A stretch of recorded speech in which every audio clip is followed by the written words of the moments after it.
Unión de Educadores de la Provincia de Córdoba, junto a los docentes en defensa de la educación pública. Consejo de Médicos de la Provincia de Córdoba, cada día más cerca. Una vida dedicada a la salud merece dignidad y reconocimiento. Caja de Previsión Social para profesionales de la salud de la Provincia de Córdoba. Municipalidad de la Ciudad de Córdoba.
El mal de Parkinson es una enfermedad crónica e invalidante que afecta el sistema nervioso. La misma cursa con una pérdida progresiva de la capacidad de coordinar los movimientos, además de generar rigidez, lentitud y los temblores característicos. Estuvo por nuestra ciudad Carl Sterling, un reconocido entrenador de Estados Unidos que brinda seminarios por todo el mundo sobre el abordaje desde el ejercicio de esta patología. Creador del programa educativo de capacitación sobre regeneración en el Parkinson. Con él mantuvimos un diálogo para hablar sobre la importancia del ejercicio en el tratamiento de esta enfermedad. Agradecemos a la licenciada Silvana Pacheco y al espacio BioFitness por la posibilidad de concretar esta entrevista. Lo escuchamos.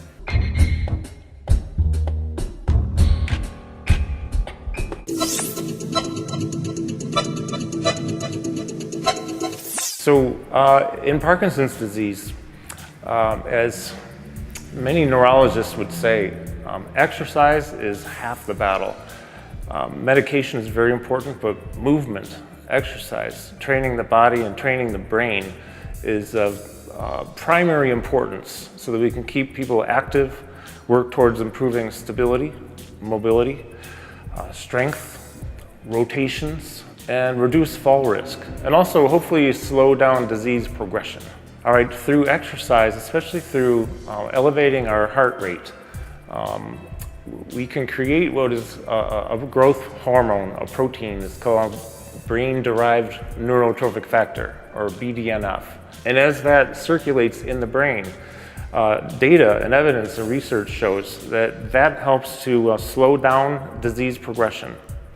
And also, it may help to give birth to new brain cells, because we know that in Parkinson's, the substantia nigra is the part of the brain that is primarily losing brain cells, which is important because that dopamine is produced primarily there. And when we have less dopamine, we have compromised movement.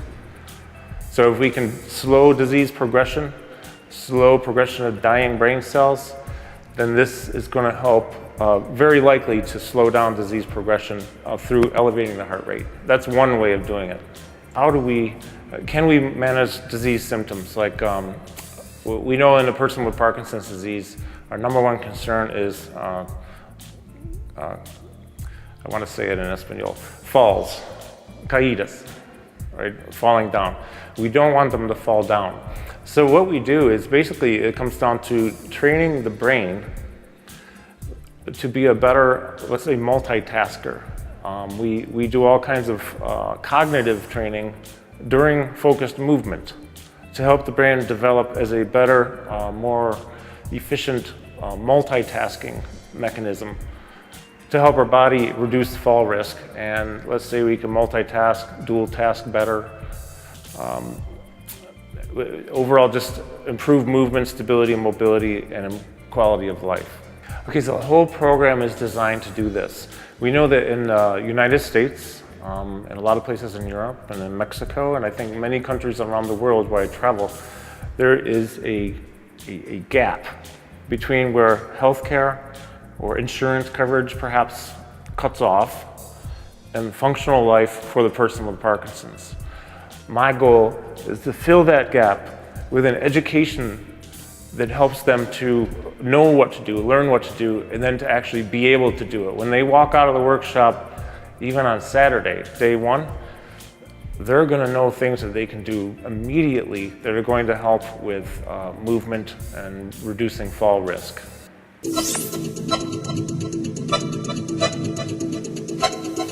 You know, as we get older, we tend to lose some of the abilities that we had when we were very young. If you think about how a baby develops, the baby will be laying down and then eventually puts itself up a little bit.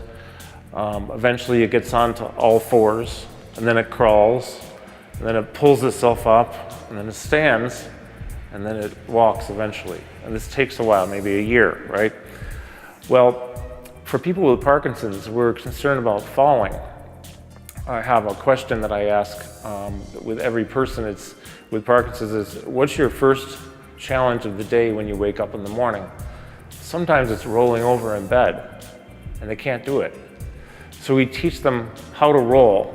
And so far, we're 100% success in getting people to roll over, front to back to front, both directions.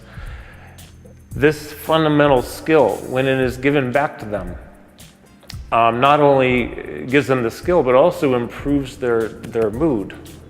Because they can walk into a workshop or a session feeling defeated by Parkinson's.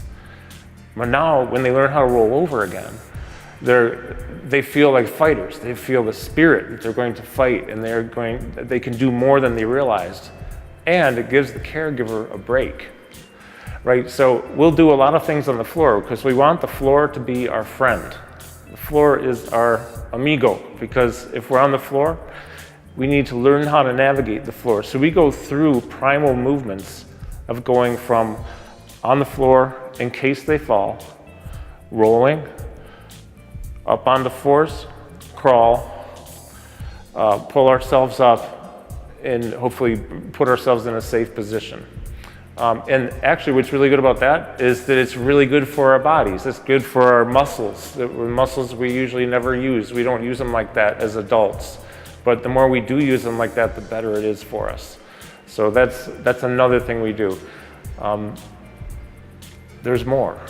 The cognitive training.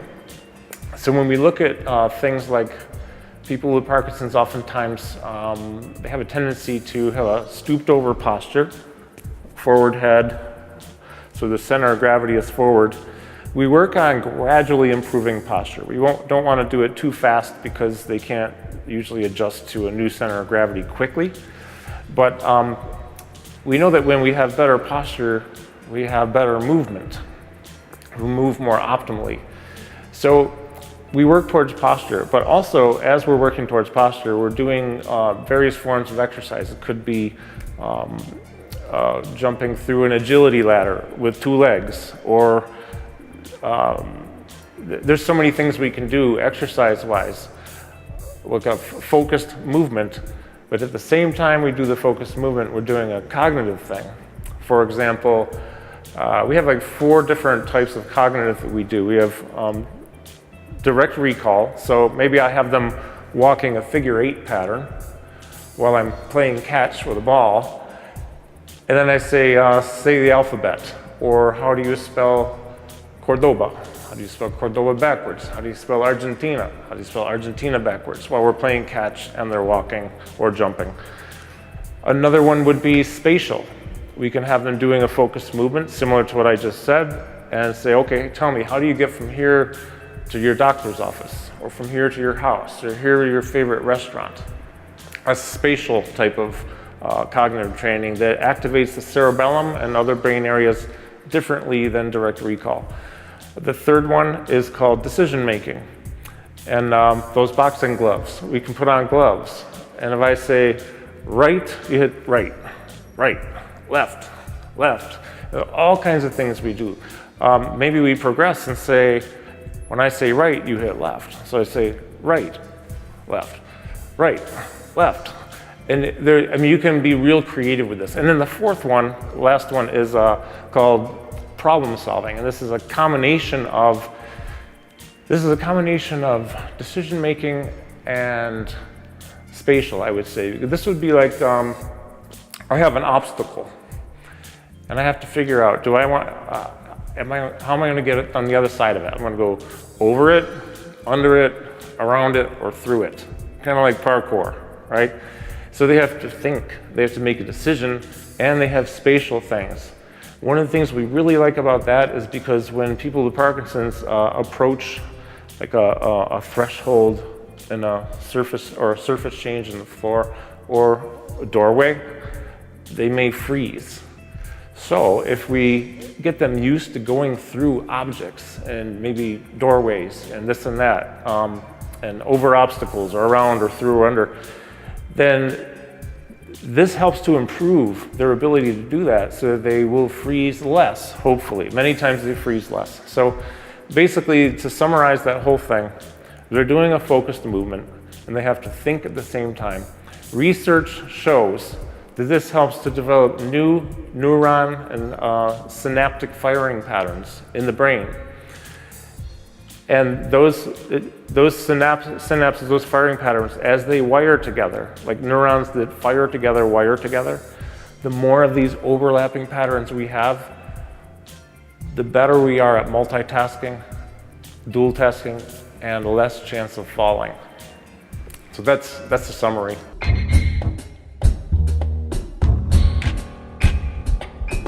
Unión de Educadores de la Provincia de Córdoba, junto a los docentes en defensa de la educación pública.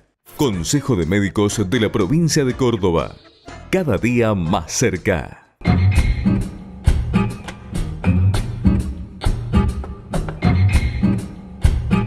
Obra social del personal de la industria gráfica de la provincia de Córdoba. Defendemos el sistema solidario de atención de la salud. La salud es un derecho, no un negocio. La Caja de Previsión Social para Profesionales de la Salud mejora constantemente los servicios a sus afiliados. Subsidios por maternidad y nacimiento, subsidio por enfermedad, fallecimiento, entre otros. Trabajamos para usted como lo haría usted.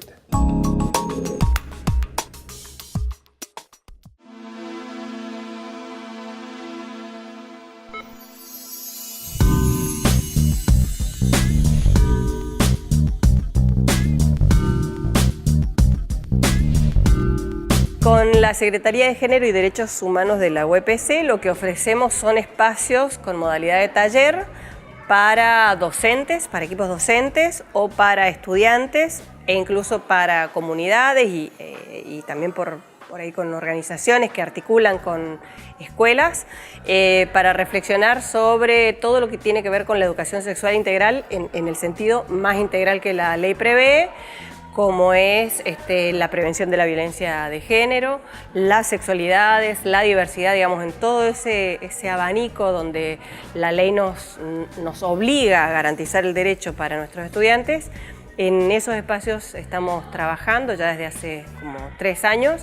También en muchos casos en función de las demandas que aparecen en las distintas instituciones. Contrario a lo que escuchamos habitualmente de que las escuelas no hacen educación sexual integral, nos parece que sí hay muchas personas, muchos docentes que abordan la temática y la hacen muchas veces desde una militancia, desde un interés personal, que muchas veces lo que cuesta es transversalizar esa mirada a todos los contenidos y a todas las conductas y los hábitos institucionales.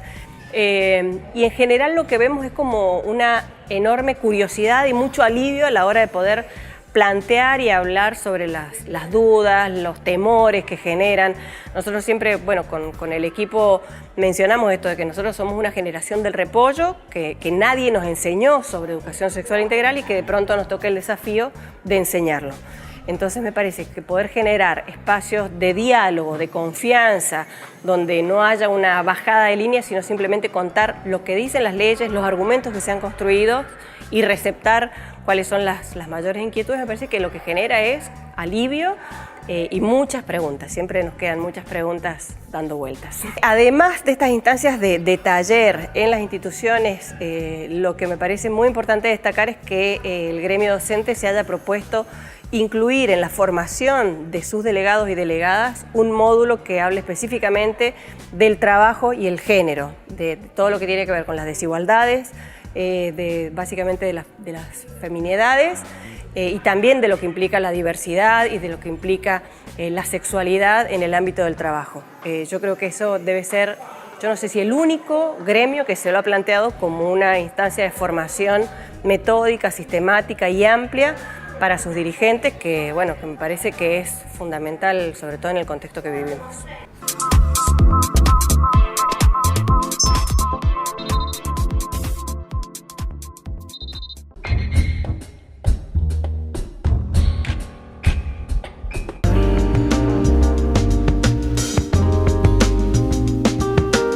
Este año me invitaron a integrar la lista. Yo siempre fui delegado por San Justo desde hace unos cuantos años, pero que después renuncié por estar en el Tribunal de Apelaciones, y ahora me invitan a participar, y como es un grupo muy homogéneo, con muchas ideas en común y principalmente muy representativo y federal, porque yo creo que el 80% de los que integramos esta lista somos del interior, y con respeto por las inquietudes del interior. Entonces a mí me halaga que este grupo me haya invitado, con los cuales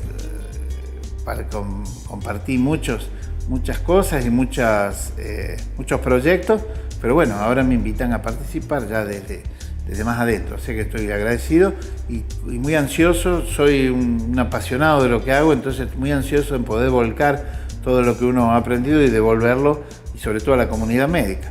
Aparte, la experiencia de haber sido director del hospital, de haber sido médico de guardia del hospital y de haber sido médico forense, uno tiene una mirada multifacética que puede sumar para esto, ¿no?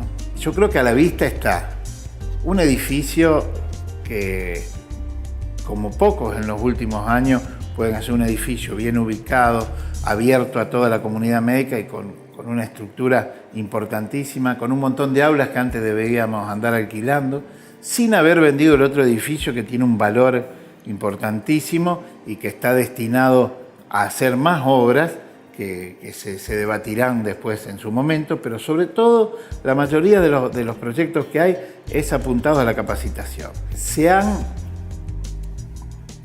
creado un montón de especialidades que, como te decía antes, adaptadas a la modernidad. Se ha abierto esta puerta al interior para que pueda tener acceso más ágil a la capacitación. Se ha hecho una rematriculación que uno puede decir es una molestia. No, es una forma de ver, porque la rematriculación aparecen médicos que habían fallecido, médicos que se habían ido, médicos que estaban en condiciones irregulares, y también eso brinda una garantía a la sociedad.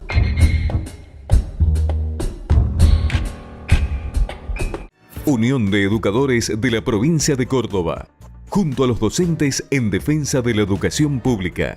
Consejo de Médicos de la Provincia de Córdoba, cada día más cerca.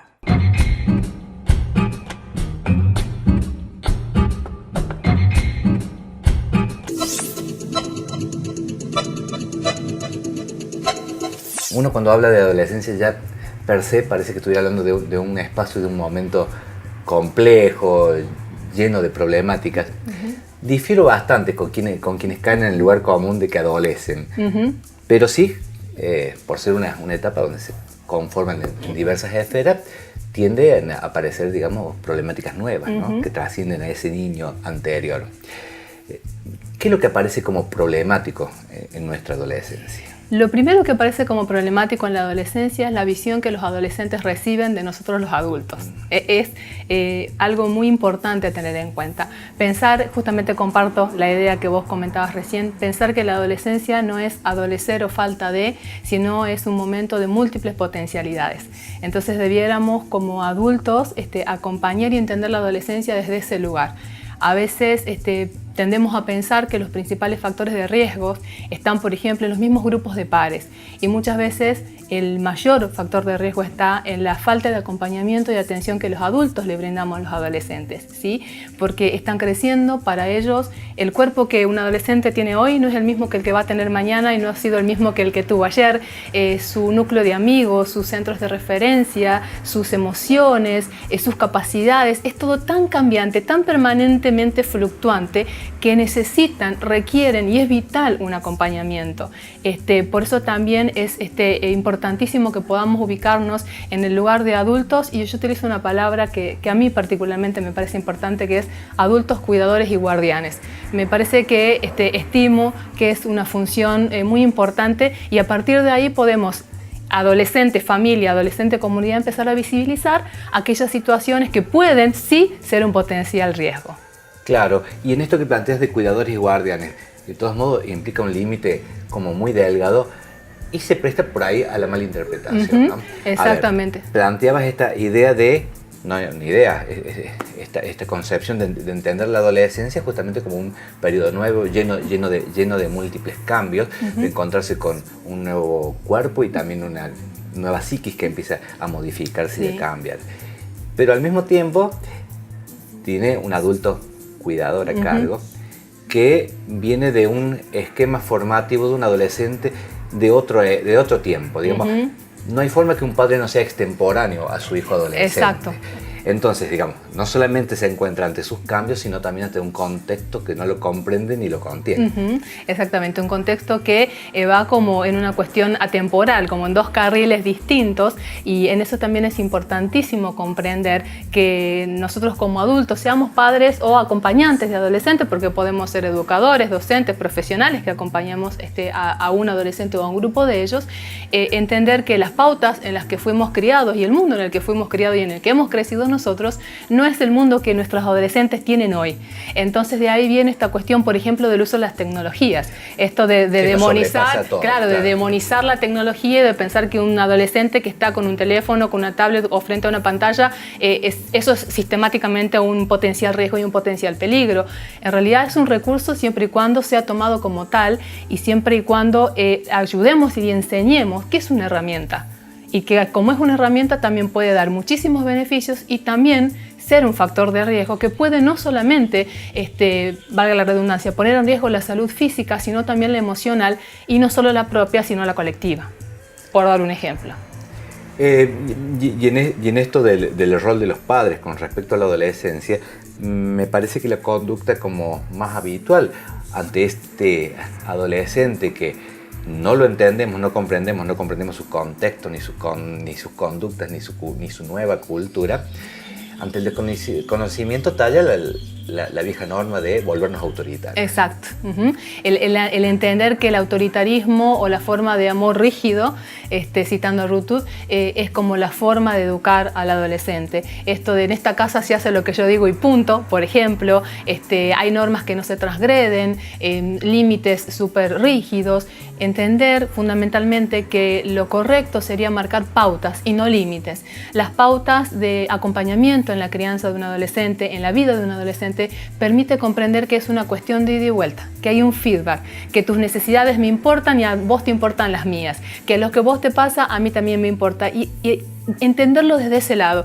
El adolescente cuando siente que tiene y que cobra un papel preponderante en el seno de la familia, es un adolescente con el cual vamos a poder hablar, vamos a poder dialogar. Marcos, hay una cuestión muy importante. También hay muchos padres que no miran a los ojos a sus hijos, no saben distinguir miradas de tristezas o miradas de felicidad. De pronto no pueden reconocer o les pasa desapercibido que hace mucho su hija o su hijo no se sienta a compartir una comida con ellos, que prefiere más la vida en solitario y tienden a pensar que eso es parte de la adolescencia. Como este adolescente aislado que busca su mundo, que está con su música, es parte de la adolescencia, sí, pero si eso es algo que no es habitual en esa hija o en ese hijo, en ese adolescente o en ese adolescente, eso me debería llamar la atención. Si entonces un padre, una madre, una figura cuidadora que es observadora de la conducta del adolescente va a poder tener muchísimas herramientas para poder ayudarlo, para poder atender una demanda cuando hay algo en la conducta que puede estar siendo perjudicial para esa persona. A contramano del sentido común predominante, tiendo a pensar que todo tiempo pasado fue peor.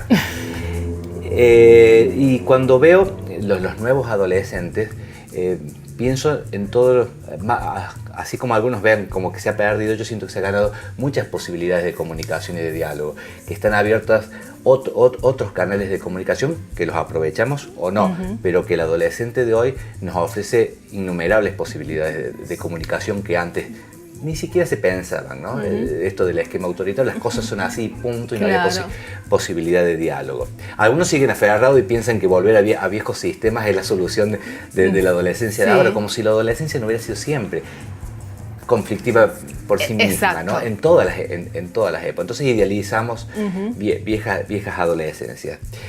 En el nuevo contexto, ¿qué aparece como problemáticas conflictivas, problemáticas en los adolescentes? Las problemáticas o los factores de riesgo o aquellas situaciones que pueden implicar un potencial riesgo para la salud integral de un adolescente, bueno, van por el lado de la escasa, nula y muchas veces mala educación en salud sexual integral, amorosa, reproductiva, ¿sí? Tenemos planes de educación sexual, pero quedan en la cuestión anatómico-fisiológica y el adolescente requiere otras cosas, ¿sí? Requiere que el adulto por lo menos le visibilice que estos cambios y estas cuestiones nuevas que están surgiendo en su cuerpo tienen este nombre, se llaman de esta forma, se sienten así, se sienten de esta otra manera. Es muy importante salir de la cuestión enciclopédica y entender que las necesidades van por otro lado. Entonces, si no hay una buena educación en salud integral, emocional y reproductiva, lógicamente que eso va a tener como consecuencias, por ejemplo, los altísimos índices de embarazo adolescentes que hay, y de la mano de los embarazos adolescentes están conductas relacionadas con adicciones tanto a tabaco como al alcoholismo, como a psicofármacos, a los altísimos niveles de depresión que hay en la adolescencia. También han aumentado exponencialmente los diagnósticos de trastornos de ansiedad generalizada y trastornos bipolar en franjas donde usualmente no eran habituales esos tipos de diagnósticos. Entonces es como que hay una catarata y una cadena de cosas, no podríamos hablar de un único factor, sino quizás podríamos empezar a analizar un factor y ver cómo eso nos abre el panorama para muchísimos otros factores de riesgo. Otro factor de riesgo también está en los grupos de pares. Estos grupos de pares, no porque los adolescentes sean de por sí conflictivos, sino porque el adolescente, el germen de la adolescencia está en este sentido de identidad. El yo soy y pertenezco a. Y de alguna manera visibilizar esa parte de un grupo también es parte de la configuración de esa identidad.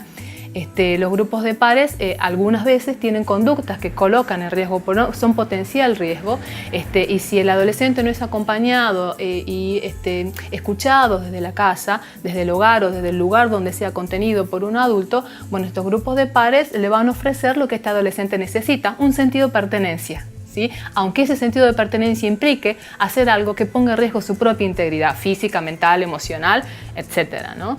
Entonces los factores de riesgo son varios, son muchísimos. ¿Y cómo se puede tener actitudes preventivas? Actitud preventiva, hablo de fundamentalmente dos pilares esenciales, la observación y la comunicación. ¿Sí? Los adolescentes permanentemente nos están diciendo lo que necesitan. A veces nosotros los adultos lo traducimos como berrinche, como portarse mal, como hacernos la contra. En realidad todas estas conductas nos están visibilizando una necesidad. ¿Sí? Entender quién es el adulto en este punto. ¿Sí? Porque a veces se ven, o bueno, por lo menos en alguna situación de... Lo que no implica ser el dueño total de la verdad y la razón.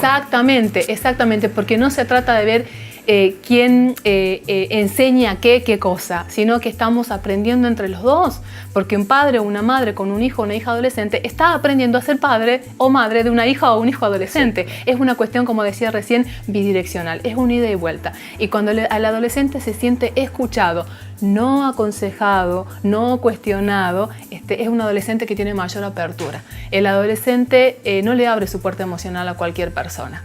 Y eso puede ser una gran ventaja o ser un potencial factor de riesgo también, lógicamente. Entonces, pues, tenemos por un lado la comunicación, prestar atención a las conductas, y por otro lado la observación. Observar qué come, qué no come, cómo se comporta, cómo habla cuando está con determinados grupos de amigos, cómo habla cuando está en determinados grupos sociales, cuáles son sus patrones de sueño, si cambian o no cambian. Entender todo eso, la observación, y a través de la observación, vuelta a la comunicación. Y estos son los dos pilares que generan este feedback tan importante y tan necesario. Sin estos elementos nos quedamos con las cuestiones como a medio transitar y sí, vamos a acompañar a un adolescente, pero vamos a estar igual de perdidos que ellos.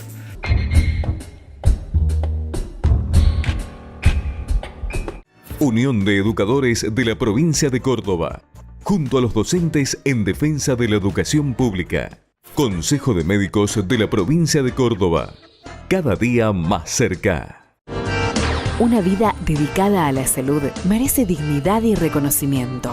Caja de Previsión Social para profesionales de la salud de la Provincia de Córdoba. Municipalidad de la Ciudad de Córdoba.